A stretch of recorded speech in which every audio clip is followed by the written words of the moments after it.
السلام علیکم. خبر دوپہر میں اعظم علی خان یوسف. سب سے پہلے ہیڈ لائنز پر نظر ڈالیں گے. تلنگانہ کے ضلع میدک میں 2 طبقوں کے درمیان کشیدگی کے بعد حالات قابو میں. شرپسندی کرنے والوں کو بخشا نہیں جائے گا. آئی جی رنگناتھ کا بیان. افواہوں پر یقین نہ کرنے کی عوام سے اپیل.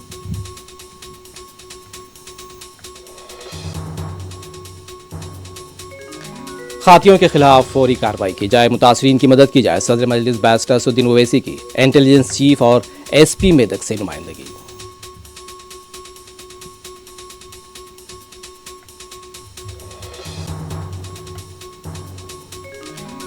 میدک ٹاؤن میں اشرار کے حملوں میں زخمی 4 افراد علاج کے لیے پرنسس اسرا ہاسپٹل حیدرآباد منتقل. صدر مجلس کی ہدایت پر مجلسی رکن اسمبلی کوثر محی الدین سمیت دیگر نے زخمیوں کی عیادت.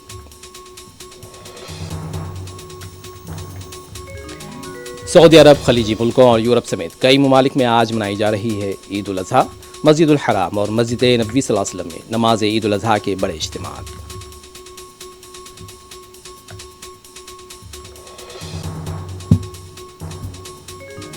حج کا تیسرا اور آخری مرحلہ جاری ہے.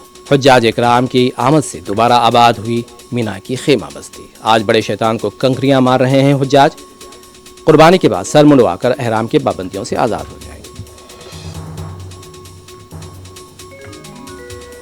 غزہ کے باشندوں نے جنگ کے سائے میں ادا کی نماز عید الاضحیٰ. اللہ کے راستے میں جانوں کا نذرانہ پیش کرنے والے اہل غزہ کے حوصلے آج بھی ہیں بلند.